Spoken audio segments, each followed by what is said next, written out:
जब पांडव लाक्षागृह से बचकर भागे तो वे जंगलों में भटकते हुए एक घने वन में पहुंचे।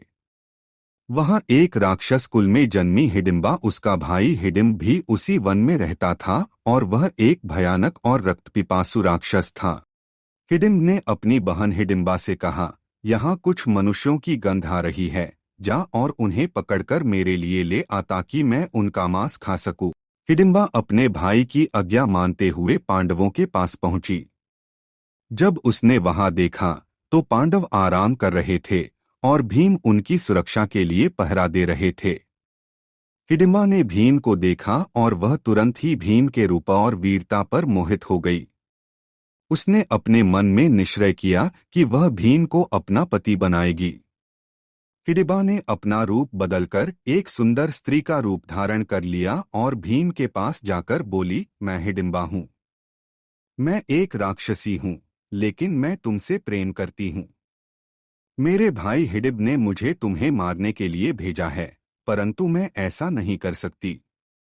मैं तुमसे विवाह करना चाहती हूँ। कृपया मेरे प्रस्ताव को स्वीकार करो। हिडिंबा की बात सुनकर भीम ने कहा, पहले मुझे तुम्हारे भाई से लड़ना होगा। जब तक तुम्हारे भाई हिडिंब का अंत नहीं होता, मैं तुम्हारे साथ विवाह नहीं कर सकता। इतने में हिडिंब वहां आ पहुंचा और भीम पर आक्रमण कर दिया। भीम ने अपने अद्भुत बल से हिडिंब को परास्त किया और उसका वध कर दिया। इसके बाद हिडिंबा ने भीम से फिर से विवाह का प्रस्ताव रखा। इस बार भीम ने अपनी मां कुंती और भाइयों से सलाह ली।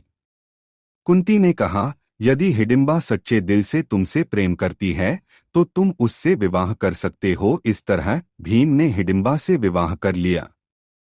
दोनों का विवाह वन में हुआ और कुछ समय तक भीम और हिडिंबा वहीं रहे। इस विवाह से एक पुत्र का जन्म हुआ जिसका नाम घटोत्कच रखा गया। घटोत्कच भी अपने पिता की तरह ही बलशाली और वीर था और महाभारत युद्ध में उसने महत्वपूर्ण भूमिका निभाई। कुछ समय बाद भीम ने हिडिंबा से विदा ली और अपने भाइयों के साथ आगे की यात्रा पर निकल गए। हिडिंबा ने भीम और उनके परिवार को प्रेमपूर्वक विदा किया।